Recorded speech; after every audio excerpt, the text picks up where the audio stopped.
Bonjour à tous et bienvenue pour cette session spéciale Halloween dont le sujet est entité, corps et argent. Alors pour ceux qui se sont inscrits à cet événement, a priori tout le monde, vous avez eu un tout petit descriptif, mais où je vous donnais quand même un petit peu l'eau à la bouche et j'amenais un petit peu de curiosité autour de ce sujet, bien qu'il puisse déjà y en avoir de la curiosité.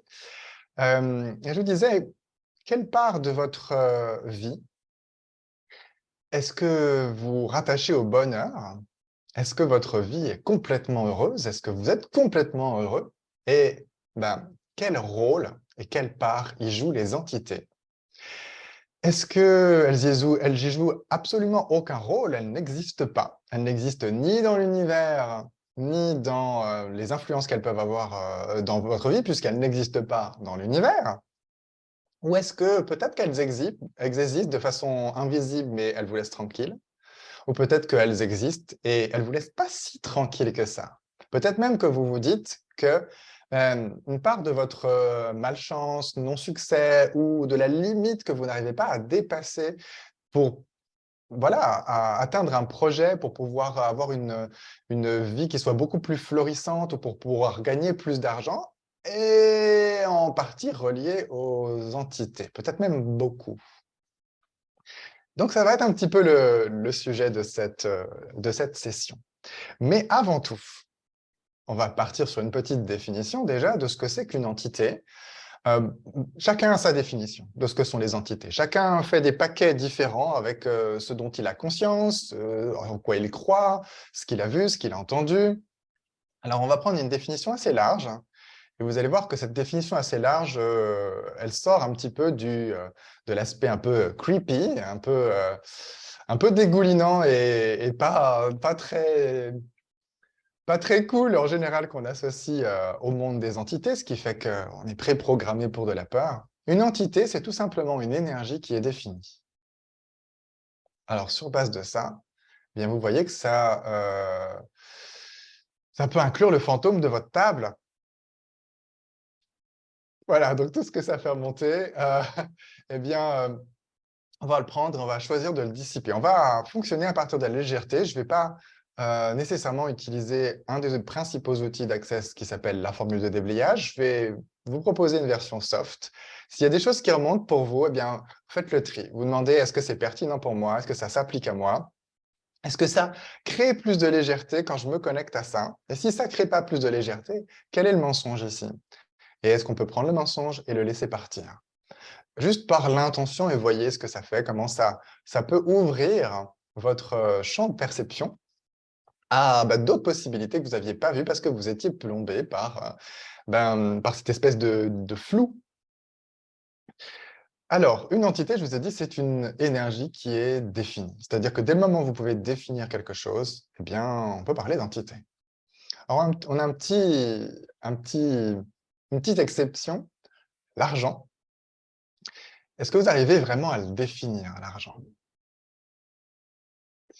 Et si vous n'arrivez pas spécifiquement à le définir, parce que là aussi, chacun a sa définition, une table, tout le monde sait ce que c'est, tout le monde a une certaine idée, hein.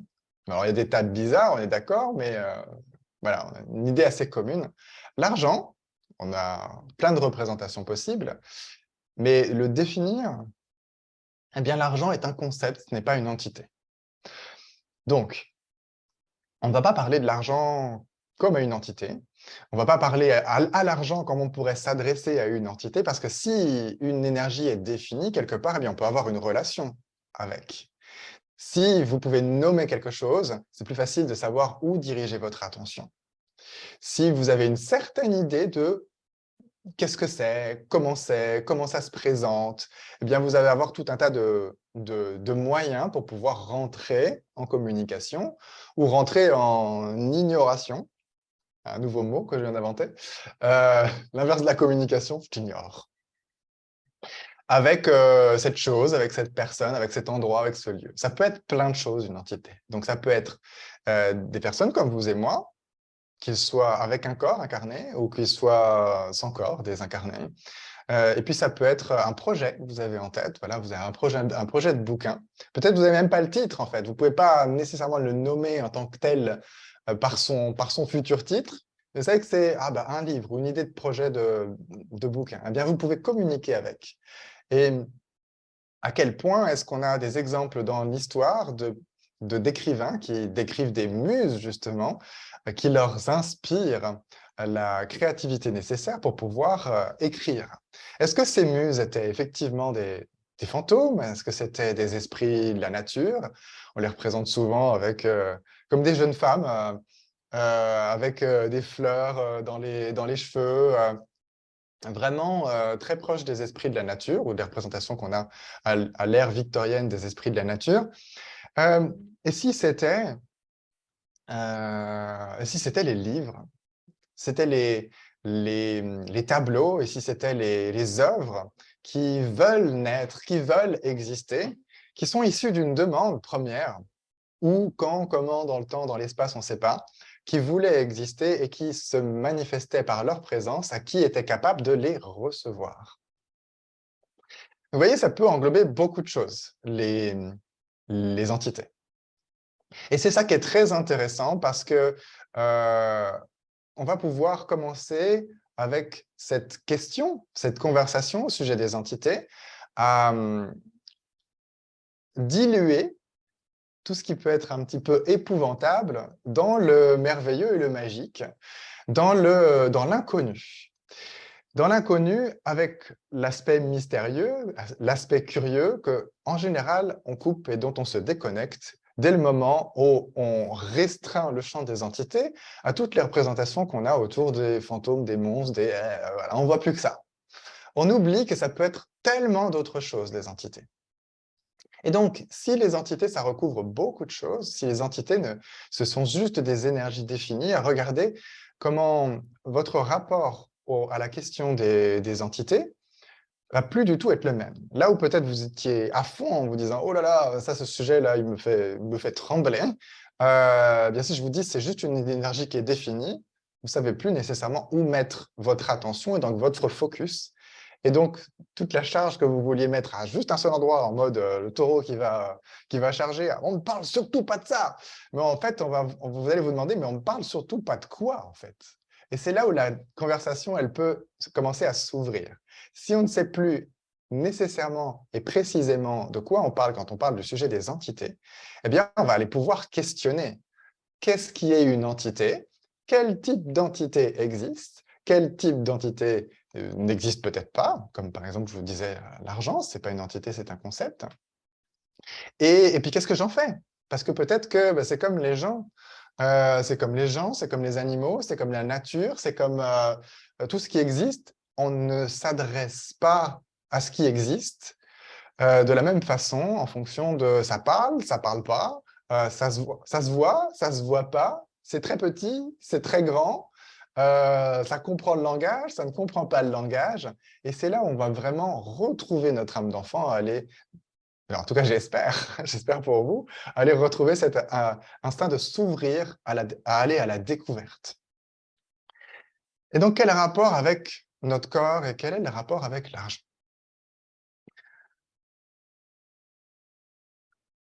La première chose que j'ai envie de vous demander, c'est comment est-ce que vous êtes quand vous vous réveillez le matin? Est-ce que votre esprit est clair? Est-ce que vous êtes vif? Est-ce que vous êtes rempli d'énergie?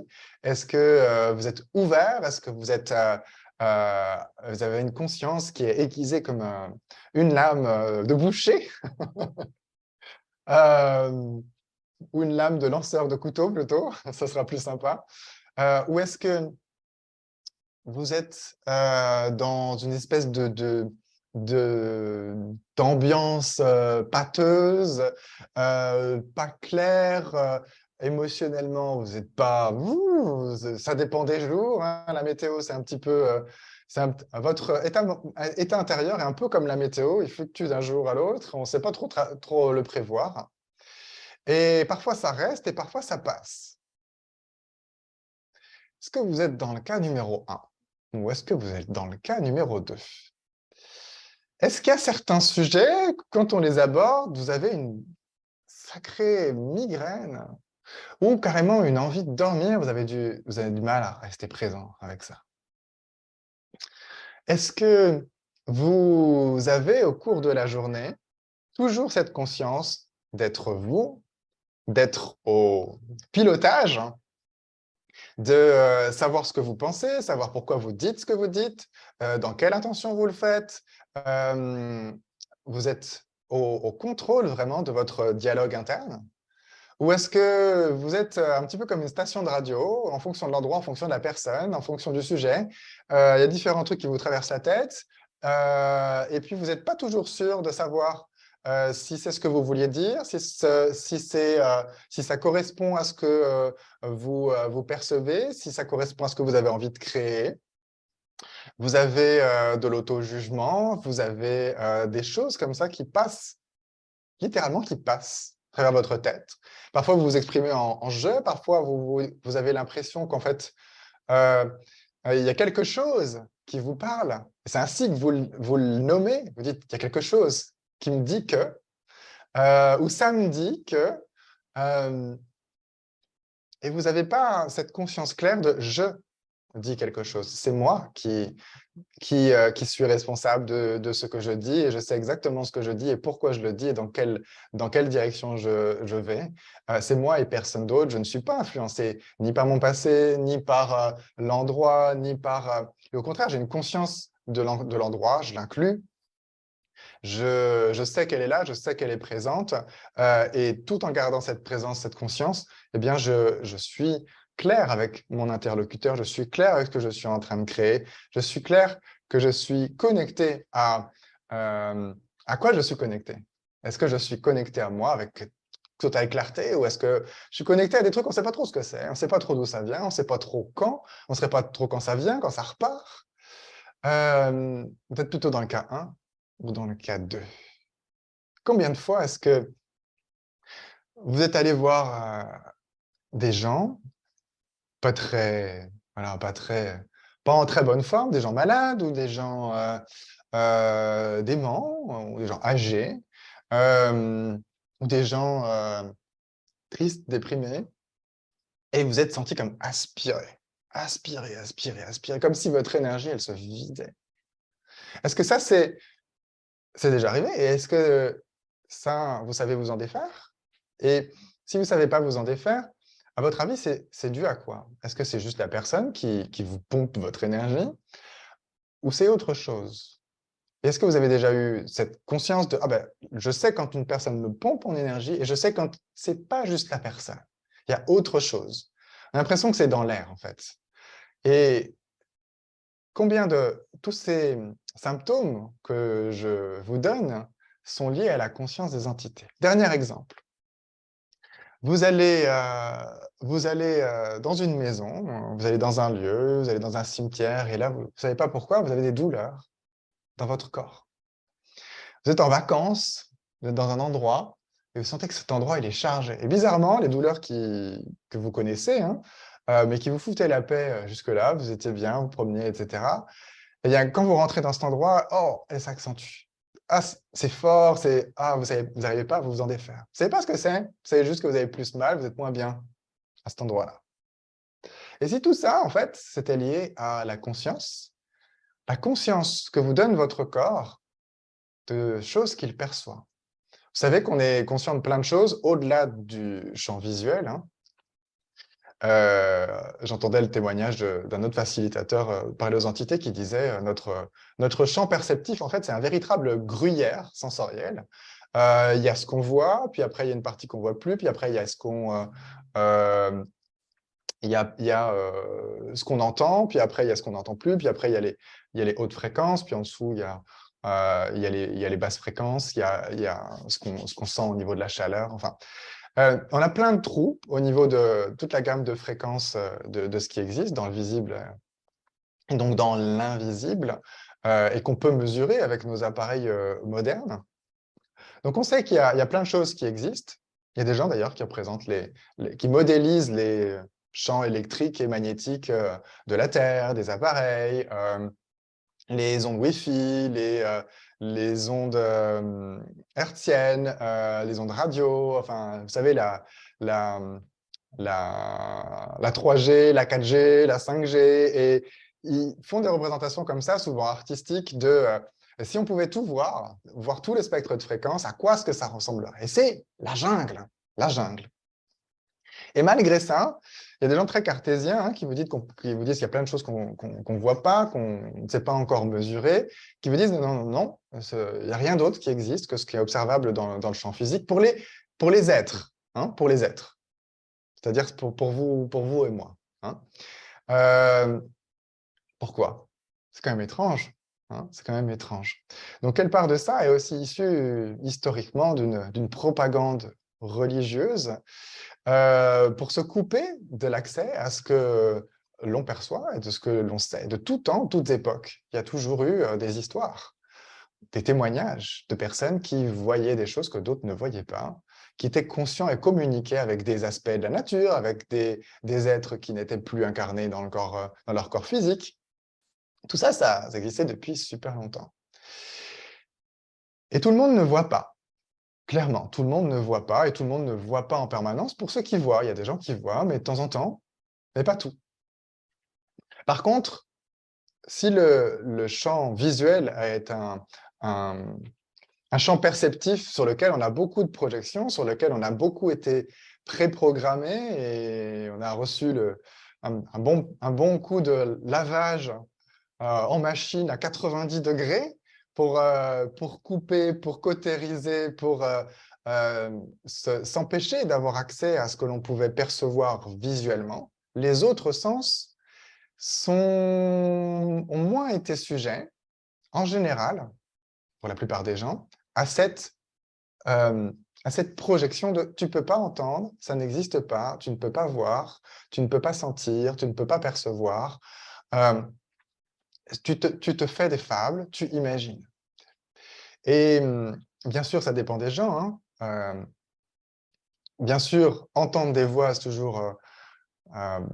toujours quelque chose qu'on attribue à Jeanne d'Arc. Hein. On dit, voilà, si vous entendez des voix, mieux vaut que vous soyez à notre époque, parce qu'au pire, vous allez paraître pour fou, mais au moins, on vous brûlera pas. Et pourtant, il y a des gens qui entendent des voix. Il y a des gens qui le disent et qui s'en rendent même pas compte. Hein, quand je vous disais tout à l'heure, ça me dit que, ou le nombre de fois où vous êtes peut-être surpris, vous avez surpris quelqu'un qui disait, voilà, quand je demande, moi par exemple, en séance parfois à des gens, quand vous pensez à ça, qu'est-ce qui se passe? La personne, elle dit, eh bien, je me dis, t'es nul, t'es nul. Il s'adresse à eux en se tutoyant. C'est quand même étrange. Moi, quand je m'adresse à moi, je dis je. Hein. D'ailleurs, je ne m'adresse pas à moi. Hein. Je dis juste je, en fait. Et donc, vous pouvez savoir, quand une personne se dit tu, que très souvent, si vous posez la question de est-ce que c'est elle qui est en train de se dire tu ou est-ce que c'est quelqu'un d'autre ou quelque chose d'autre qui s'adresse à elle, et juste elle le capte, mais elle n'a peut-être pas pensé qu'il puisse y avoir une présence sans qu'elle puisse la voir, puisque ça, c'est nos points de référence. En fait, combien de tout ce que l'on perçoit, on l'a anesthésié, mais notre corps, lui, il a juste coupé le récepteur pour que ça n'aille pas jusqu'au cerveau, mais il n'a pas coupé le récepteur total. Il y a toujours cette capacité de sentir l'ambiance d'un endroit. On ne va pas forcément mettre des mots dessus. On peut dire ah, on se sent bien ou on ne se sent pas bien dans un endroit. Et donc, combien de toute cette conscience, en fait, on récupère au niveau de notre corps, que l'on peut utiliser, que l'on peut reconnaître, que l'on peut questionner, avec laquelle on peut interagir. Et enfin, commencer à se rendre compte de ce qui est une contribution pour nous, de ce qui nous énergétise ou de ce qui nous plombe. Imaginez si vous étiez plus plombé nulle part, ni face à qui que ce soit.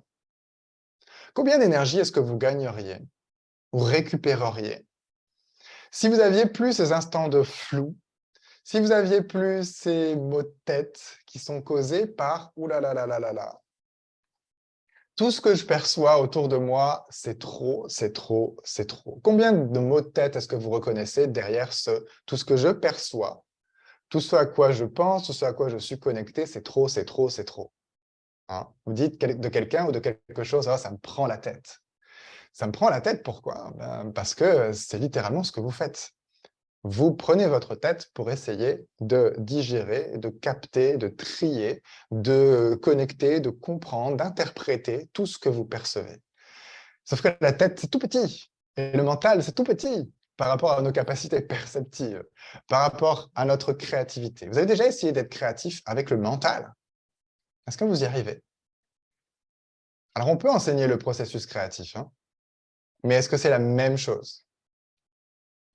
Est-ce que c'est la même chose que quand, justement, votre tête est vide? Et c'est là que l'inspiration, elle vient. D'ailleurs, on dit inspiration, donc c'est bien que ça vient de l'extérieur. Ou alors ça vient de l'intérieur? Comment ça se passe pour vous? Le processus créatif naît du moment où on lâche prise. Et le moment où on lâche prise, c'est justement où on arrête de mettre des barrières au niveau mental. Donc, je vous parlais de l'énergie qui peut se libérer si vous êtes plus plombé, si vous êtes plus déconnecté de ce qui se passe, si vous laissez en fait l'information circuler librement. Il y a des informations qui sont olfactives, auditives, qui sont visuelles, mais on l'a vu tout à l'heure, dans toutes les gammes de fréquences, il y a plein d'informations qui sont au-delà du champ de nos sens physiques. Ça ne veut pas dire que ces informations ne nous traversent pas. Vous avez remarqué qu'il y a des endroits qui vous évoquent des choses, qui font remonter des choses ou qui vous font faire des connexions que d'autres ne font pas. Alors, il y a des gens qui disent, en présence de magnifiques paysages, ça active certaines parties du cerveau, ça c'est cette explication logique, qui nous connecte justement à la créativité, on libère des hormones, etc. Et donc, c'est ce qui fait que, eh bien, on a certains souvenirs, certaines connexions, certaines créativités. Ben, pourquoi pas? Mais si ce n'était pas forcément lié qu'à ce qu'on voit, hein, les aveugles aussi ils sont créatifs.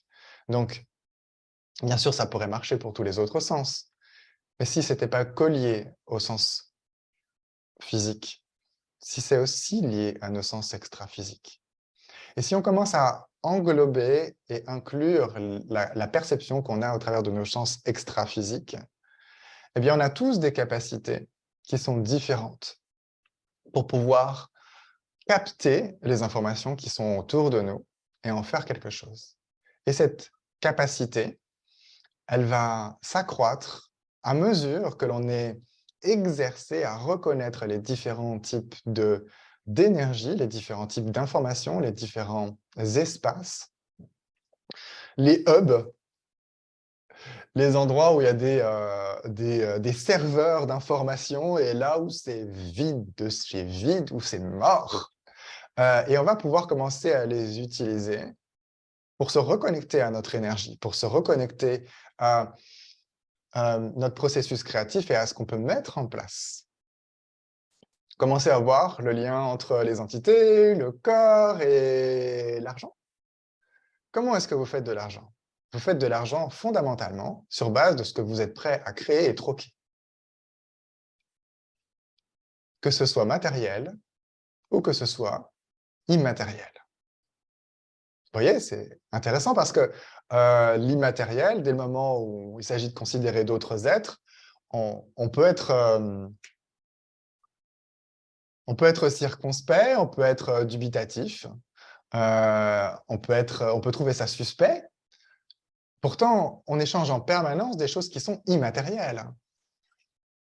On échange des services, on crée des services qui sont immatériels et qui sont virtuels.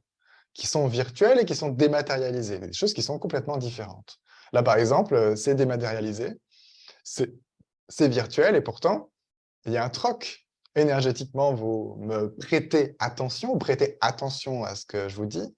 Et donc, puisqu'il y a cette connexion, eh bien, moi, j'ai l'énergie pour pouvoir vous fournir des informations, de la conscience, un éclairage, vous faire rêver.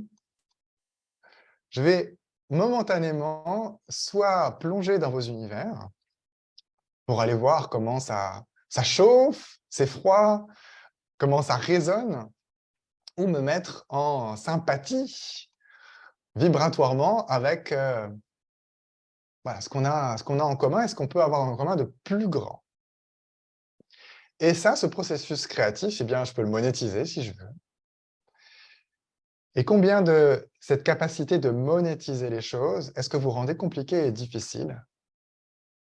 Et combien de cette capacité à monétiser tout ce que vous pouvez créer, tout ce que vous créez, rendez-vous compliqué et difficile? Et rendez-vous compliqué et difficile lié à cette fermeture aux entités. Il y a plein de formes d'entités, de la même manière qu'il y a plein d'êtres vivants qui existent.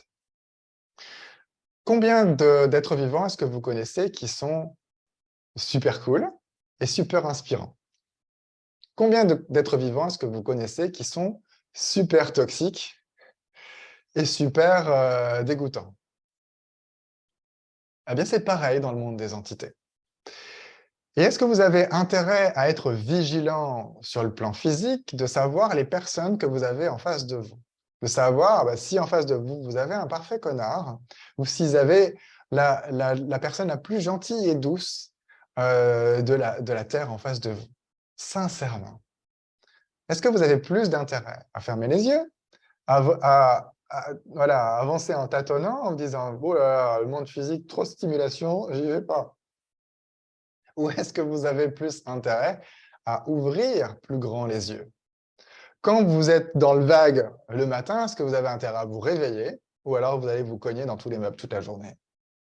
Est-ce qu'il vaut mieux être à côté de la plaque quand on est au volant de sa voiture ou vaut mieux être conscient, présent, concentré?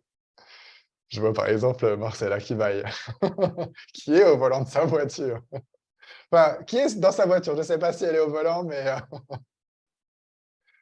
donc c'est pareil pour le monde des entités. On a un univers encore à découvrir de tout ce que l'on ne voit pas uniquement avec nos yeux. Et souvent, en tant que voyant, faisant partie du monde des voyants, on a tendance à oublier que le monde ne se résume pas à ce que l'on voit. Je me baladais il y a peu de temps dans la rue principale à côté de chez moi et j'ai vu un aveugle, jeune, très mignon, qui était sur son téléphone, comme ça, en train de tapoter. J'étais ébahi de la façon dont il avait, enfin, qu'il avait de naviguer entre les différentes applications alors qu'il ne les voyait pas. Je me dis, waouh, déjà, quelle chance est-ce que j'ai de voir? Et aussi, tiens, très intéressant, si j'avais choisi un jour d'avoir une relation avec quelqu'un qui était aveugle, est-ce que j'aurais les mêmes interactions? Est-ce que toutes ces choses que je fais, qui sont implicites dans le monde des voyants autour de l'apparence, est-ce que ça compterait autant? Est-ce que j'aurais autant de jugement sur mon corps en étant avec une personne qui, dans une relation, ne me voit pas avec ses yeux? Et donc, quel rapport est-ce que vous avez justement avec tout ce que vous ne voyez pas? Est-ce que vous portez des jugements par peur de ce que vous verriez si vous aviez la vue? Ou est-ce qu'au contraire, vous êtes ouvert?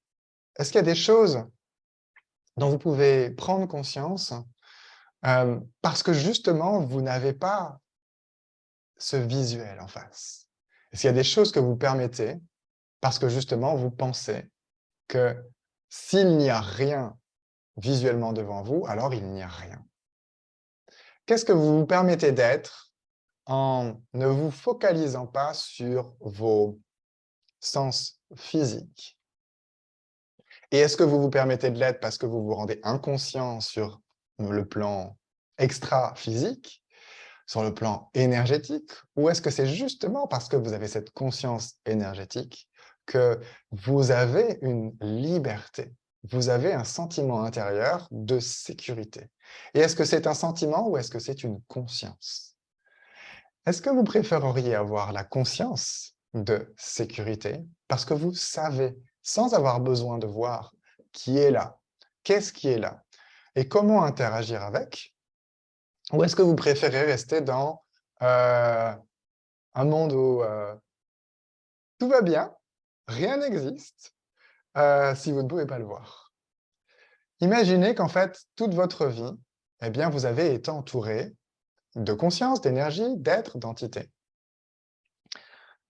Un peu comme dans Matrix. Imaginez si vous étiez littéralement comme dans Matrix.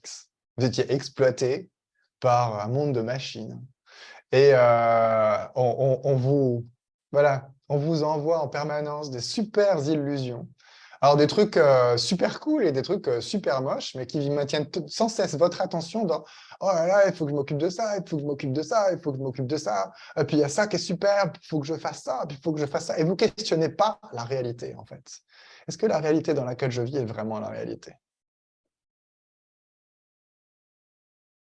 Et imaginez que vous êtes coincé dans une espèce de forme de matrice. Et vous ne savez pas. Préféreriez le savoir ou prendriez la pilule bleue ou vous prendriez la pilule rouge? Si on vous donnait le choix, là, tout de suite. Et imaginez que vous prenez la pilule, alors je ne sais jamais laquelle c'est, hein, bleue ou la rouge, mais celle qui vous fait sortir de la matrice, et vous vous rendez compte qu'en fait, le monde dans lequel vous viviez, ben, comme le gars qui retourne pour manger des steaks, hein, il est moche. Mais il est moche. Moche, moche, moche, moche, moche. Il est pollué, il est violent, il est dangereux pour un corps tel que le vôtre. Hein. Vous sortez pas avec une armure dans Matrix quand vous sortez de la matrice. Désolé pour le spoil pour ceux qui l'ont pas vu. En même temps, il est temps. Hein. Regardez-le. 2014, je crois. Ou 2011, je ne sais plus. Bref. Quand il sort de la matrice, Néo, mais les autres aussi, ils sont tout nus, ils ont des trucs coincés, voilà, qui ont été connectés dans l'arrière du corps et différents endroits du corps, et dans un monde de machines polluées, et voilà dans quoi ils se retrouvent, en fait. C'est super violent, en fait. Ça ne vous fait pas penser un peu à quand on est physiquement dans ce monde, dans cette matière, on est tout nu, on sort et il y a des cris, ça parle fort, il y a plein d'odeurs et puis on voit pas. Et puis il y a toutes ces stimulations qui étaient comme ça, douces, euh, qui étaient tamponnées en fait quand on était dans le ventre de la mer. Et puis soudainement on doit respirer et puis ça brûle et puis c'est chaud. Puis après juste après c'est froid. Et vous voyez, en fait, comment passer d'un monde à l'autre, déjà du ventre de notre mère à hors du monde de notre mère, le gap peut être très intense, très violent. Mais pourtant, ça nous permet de faire une expérience qui, sensoriellement, est super riche, qui, sensoriellement, nous permet un tas de possibilités. Eh bien, imaginez qu'en fait, là, on soit dans une autre matrice, puisque le ventre de notre mère, c'est une matrice, et qu'on puisse s'éveiller à après. Combien de personnes, en fait, confondent l'excitation qu'ils ont de se réveiller au monde au-delà avec de la peur? Et si ce n'était pas de la peur, et si c'était de l'excitation? Et si oui, c'était intense? Quand vos sens extra-physiques se réveillent, c'est intense. Je ne sais pas si vous avez déjà appris, soit fait du ski ou fait des gammes de piano. Vous faites à un moment donné des mouvements répétitifs que vous n'avez pas du tout l'habitude de faire à votre cerveau. Et là, vous avez, pendant une nuit, en général, ça dure ça, le cerveau qui retravaille. Vous avez l'impression d'être en train de continuer de skier ou être en train de continuer de faire des gammes, où il y a des choses littéralement, vous pouvez le percevoir, qui se connectent dans votre cerveau, et ça fait mal. Ça fait mal, ça vous prend toute votre attention parce qu'il y a vraiment des nouvelles connexions qui se font. Et si, en fait, vous ne craigniez pas cette nouvelle connexion, si vous reconnaissiez que c'est un passage qui vous permet l'accès enfin à ce qui va vous permettre de voir le monde tel qu'il est. Et donc, si vous pouvez voir le monde tel qu'il est alors que vous vivez dans un monde d'aveugles ou de borgnes, qui va pouvoir faire plus d'argent?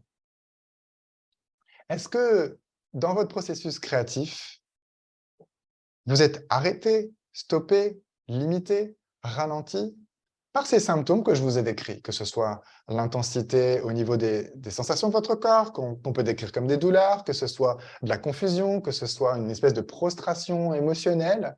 Vous dites, ah, je ne vais pas y arriver, que ce soit ce dialogue intérieur répétitif de t'es nul, mais de toute façon, tu ne sais pas quoi faire, et puis tu n'as pas les capacités, et puis pour qui tu te prends, et puis ceci, et puis cela. Imaginez que vous soyez débarrassé de ce parasitage. Combien d'argent est-ce que vous pourriez faire en plus? Combien d'argent est-ce que vous pourriez littéralement recevoir? Parce que vous verriez clairement quelle est l'intention derrière, quelle est la transaction derrière, qui vous offre ou vous propose ceci ou cela. Combien de fois est-ce que vous vous êtes arrêté parce que justement vous aviez ce manque de conscience? Vous ne saviez pas d'où ça vient, vous ne saviez pas de qui ça vient, vous ne saviez pas ce que vous alliez devoir fournir en échange. Et vous êtes conscient en fait de ces espèces de formes d'allégeance, d'entente qui sont non dites, qui sont implicites, qui sont énergétiques, qui sont peut-être même pas issues de cette vie. Et vous voulez être précautionneux pour ne pas vous faire avoir, pour ne pas vous faire entuber. Parce qu'une partie de vous sait que vous avez déjà fait du commerce avec des entités, des esprits, des consciences, des énergies qui n'étaient pas visibles. Mais vous ne saviez pas exactement quelle en était la contrepartie. Et vous n'avez pas terminé d'apprendre. Est-ce que vous aimeriez avoir cette conscience plutôt que de nager dans une mer de requins? Et la mer est effectivement remplie de requins, mais elle est aussi remplie de plein d'autres choses. Mais si vous voulez nager, si vous voulez découvrir les merveilles qui se trouvent dans la mer, est-ce que vous devez aller au-delà de vos appréhensions? Est-ce que vous devez suivre cette excitation et laisser votre conscience être à fleur de peau, l'instant nécessaire pour pouvoir vraiment sentir, toucher, même si c'est intense, même si c'est brutal, même si ce n'est pas encore raffiné, le monde subtil auquel vous avez accès. Voilà, je vais m'arrêter là pour tout de suite. Est-ce qu'il y a des questions face à cette introduction, face à ces connexions que je vous ai amenées? Est-ce qu'il y a des choses qui résonnent? Est-ce qu'il y a des choses qui vous parlent?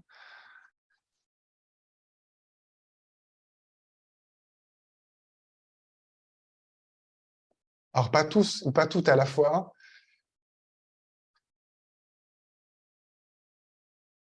Pas de questions. Super. Moi, Yes. ça me parle totalement. Je me sens complètement dans tout ce que tu as décrit.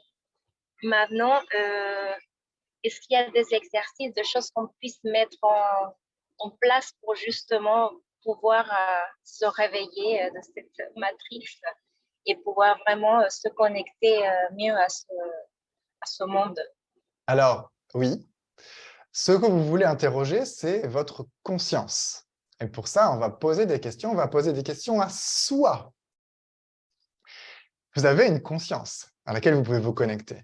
Mais est-ce que vous savez comment l'interroger? Imaginez, vous avez un super moteur de recherche, par là, mais pas que par là. Pas que au niveau de votre cerveau, de votre tête, vraiment toute votre conscience. Et vous ne savez pas comment l'utiliser. Eh bien, pour pouvoir l'utiliser, on peut se poser des questions. Et une manière de poser des questions, de se poser des questions, c'est de poser une question où vous pouvez avoir une réponse simple, par oui ou par non. Vous savez, quand vous avez quelque chose qui est vrai pour vous, ça coule de source. On ne le questionne pas, en fait. En général, c'est léger, ça circule à l'intérieur de nous. On est en accord, on est en congruence. Mais quand vous avez quelque chose qui n'est pas vrai, c'est comme si c'est disharmonieux, en fait. Ça ne marche pas. Et ça, c'est ce qu'on a résumé dans les outils d'Access comme lourd-léger. Si c'est léger pour vous, et je vais rajouter, si c'est léger, ça continue de s'expanser, continue de s'ouvrir, et continue de devenir encore plus spacieux et encore plus lumineux et encore plus joyeux, et là, vous êtes dans vraiment, c'est léger. Si c'est lourd, si ça ne résonne pas, si ça ne bouge pas, si c'est pesant, si c'est contracté, eh bien, c'est faux. Tout ce qui est léger et qui continue de s'expanser et de s'ouvrir, et qui continue de s'expanser et s'ouvrir, et qui continue de s'expanser et s'ouvrir, c'est vrai. C'est vrai pour vous, au moment où vous le demandez. Tout ce qui est faux est lourd. ça va s'arrêter. Ça peut être léger, et puis ça s'arrête. C'est quelque part, bien, il vous manque des informations et de la conscience. Vous mêlez une partie de ce que vous savez, de ce qui est présent, de ce dont vous êtes conscient, avec un truc qui n'est pas clair, un truc qui est flou, avec des mensonges, avec un truc tordu. C'est pas clair. Donc ça, c'est une très bonne manière, déjà, de reconnaître ce qui est vrai pour vous et ce qui ne l'est pas. Parce que vous voulez, avant de poser une question, ça, avoir votre code. Comment je vais avoir la réponse? Comment je vais savoir que c'est vrai pour moi ou que ça ne l'est pas? Et ensuite, voilà le genre de questions que je vous invite à poser pour, comme tu l'as dit, ouvrir cette conscience et savoir comment sortir de cette matrice si on est dans une matrice. Alors, la première chose, c'est vérité. Est-ce que je vis dans l'équivalent d'une matrice qui n'est pas organique, c'est-à-dire qui est artificielle? Parce que le problème dans la réalité de Néo, c'est pas d'être dans une matrice, c'est que cette matrice, en fait, ils soient dedans, ils restent dedans, ils n'aient pas conscience d'être dedans, et qu'en plus, c'est pas eux qui l'aient choisie, et elle est artificielle. Et donc, ils n'ont pas le contrôle, et elle n'est pas là, elle n'est pas en phase avec le vivant, en fait. Elle est en phase avec ce qui sert les machines. Donc, vérité, posez la question vérité, parce que quand vous dites vérité, voilà, vous êtes en train de dire à votre cerveau, c'est pas le moment de penser à autre chose. Hein. C'est le moment de penser à ça. Hein. C'est la vérité hein, qu'on veut. Hein. Donc, vérité, est-ce que je vis dans une matrice artificielle? Même si je n'ai pas conscience du tout de ce que ça peut être. Vous pouvez avoir, c'est léger ou c'est lourd.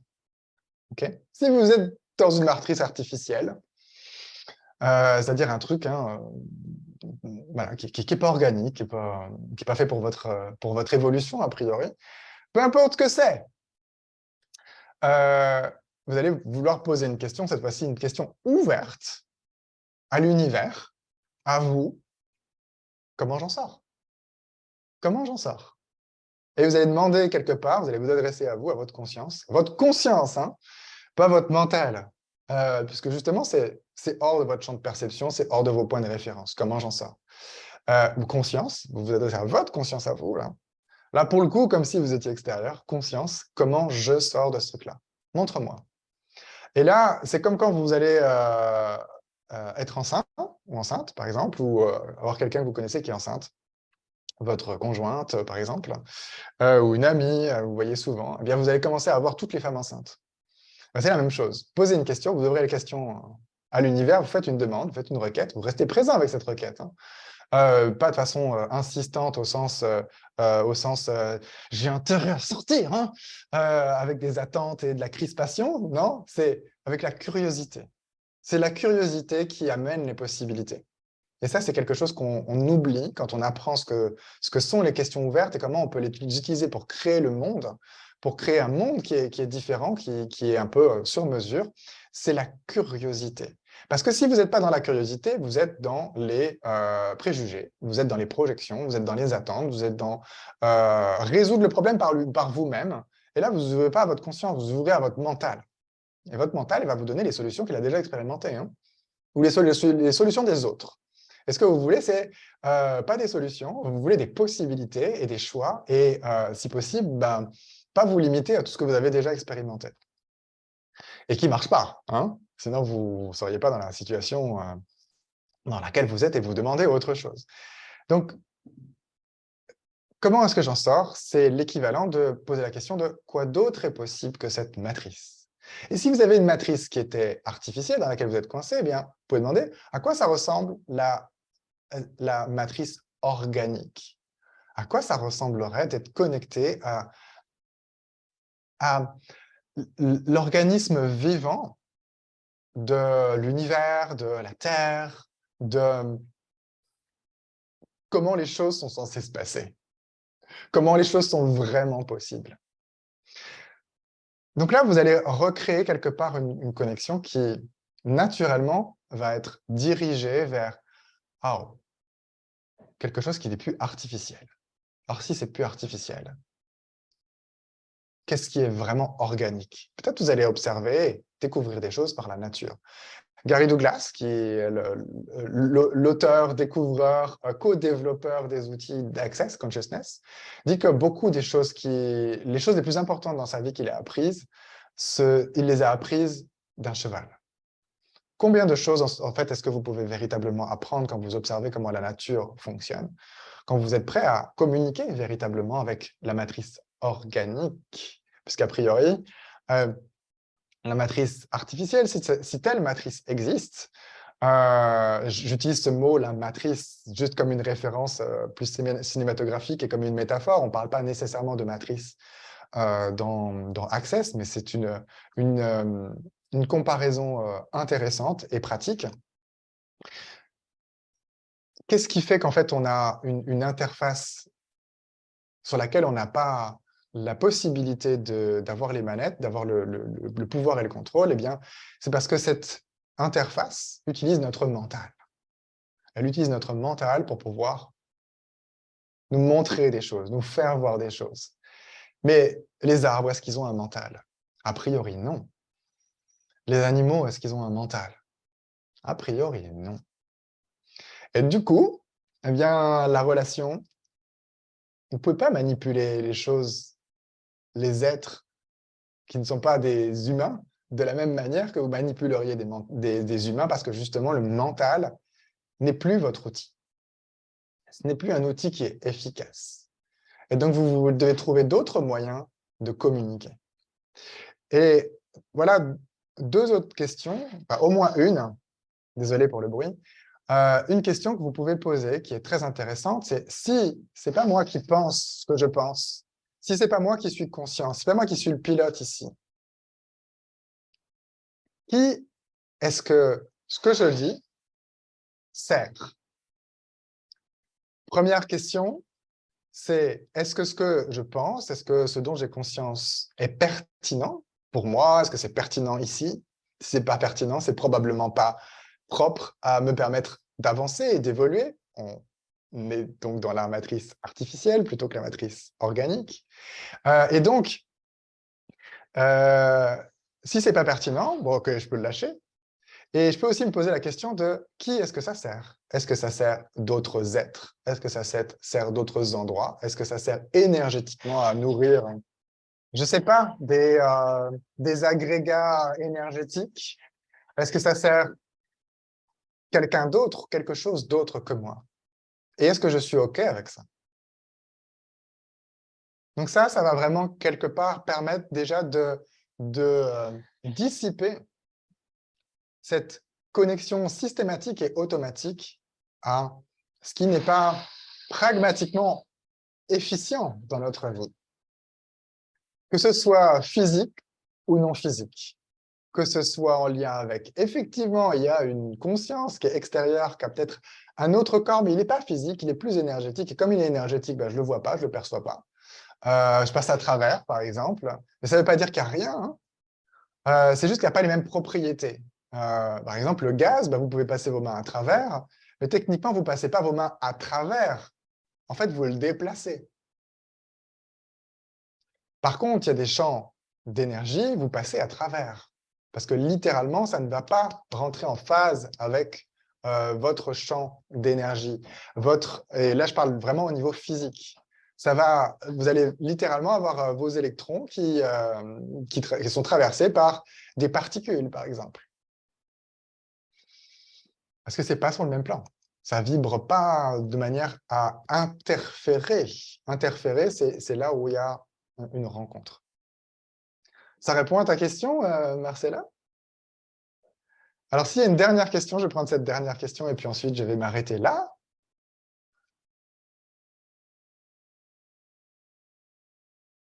Ah, il y a une cliente qui dit merci de cette question, de comment est-ce que je sors de là, effectivement.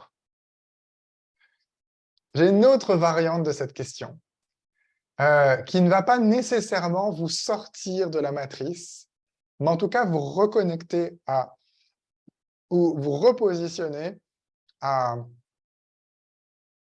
être dans l'espace où vous pouvez avoir du recul, vous êtes dans votre pouvoir. Mais ça ne va pas nécessairement vous sortir de l'endroit où vous êtes. C'est quel est mon espace? Ce que vous êtes, c'est un espace de confiance. Ce n'est pas un état d'être. Ce n'est pas un état de conscience. Parce qu'un état, par définition, c'est borné.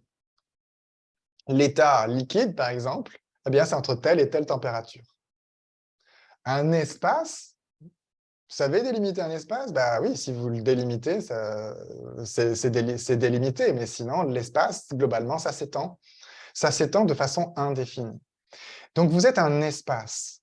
Et si vous demandez quel est mon espace et où puis-je le trouver, eh bien, quelque part, vous relancez le GPS pour vous retrouver à l'endroit où, vous existez, vous, en tant qu'espace et pas en tant que cet amas de pensées, de glu, de tous les trucs denses. Et vous allez vous connecter à la légèreté, vous allez vous connecter à l'expansion, vous allez vous connecter à ce que vous êtes en tant qu'insaisissable, plutôt que votre densité, votre personnalité, votre corps physique auquel on est très souvent associé, voire on s'amalgame. Donc voilà une variante. Mais ça ne va pas vous sortir, si vous êtes prisonnier, hein, d'une matrice, d'une gang. Ça ne va pas vous en sortir. Ça va vous remettre dans l'espace de votre pouvoir, dans la clarté, éventuellement. Mais ce n'est pas la même chose. Vous pouvez rester connecté à quelqu'un tout en étant dans votre espace. Mais c'est différent si vous êtes dans votre espace et vous êtes déconnecté de cette personne. Parce qu'une connexion, ça reste une connexion. Si vous êtes connecté littéralement à autre chose, il faut déconnecter, il faut débrancher. Il faut savoir de quoi vous vous débranchez. Il faut savoir que se débrancher de quelque chose, ce n'est pas nécessairement s'en séparer. Et que vous n'êtes pas obligé d'entrer en relation avec les autres en créant des connexions. Vous pouvez être en unité avec les autres. Et en unité, ce n'est pas nécessairement être pareil qu'eux. Et du coup, je pense que je vais m'arrêter là. Voilà le genre de conversation intéressante qu'on peut continuer, qu'on peut explorer. Et je vais terminer tout simplement pour vous inviter à la prochaine conférence en ligne qui aura lieu cette semaine, qui est intitulée « Il est où le bonheur ?» ou « C'est quand le bonheur ?» Je ne sais jamais. Et là, je vous parlerai de pourquoi c'est important d'avoir la conscience des entités, pourquoi c'est fondamental. Et ça fait partie d'une des conditions nécessaires pour être heureux. Il y a une clé que je vais vous révéler dans cette conférence. La clé pour être heureux. Et cette clé implique la conscience des entités. Donc voilà, j'espère que ça vous a mis l'eau à la bouche et que vous êtes aussi excités que moi de participer à la prochaine conférence gratuite. Et si vous ne l'avez pas encore fait, vous pouvez vous abonner à la chaîne YouTube ou rejoindre le groupe Facebook qui s'appelle les accélérateurs de bonheur. À très bientôt et à très bientôt peut-être pour une classe entité. Bye!